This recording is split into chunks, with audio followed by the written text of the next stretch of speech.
একটা চুল और একটা চুল মারে দাঁড়িয়ে দাঁড়িয়ে বলে মুয়ে ফাঁসিতে अगर एक सरे मुँह ये बोल तो करो अगर एक सरे मुँह ये बोल तो करो या रसूल अल्लाह আপনি যে বলতেছেন জিবরিল আমাকে একা রেখে তুমি কোথায় যাও হুজুর আমি আমার জায়গায় যাই যেখানে আল্লাহ নির্দেশ দেবেন সেখানেই যাব তুই এখানে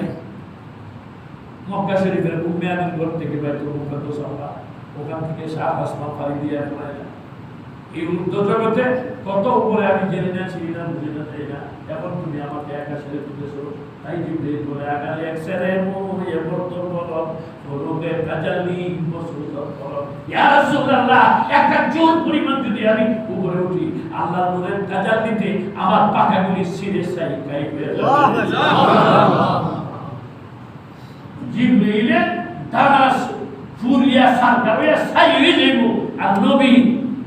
মনে যাইতেছে কত বড় নবীর উম্মত আপনি বলেন না সুবহানাল্লাহ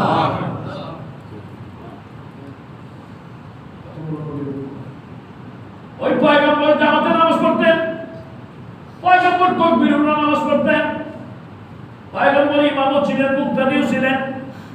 সবচেয়ে ওয়াক্ত নামাজ হতে আবু বকর রাদিয়াল্লাহু তাআলা আনহু পিছে বসেন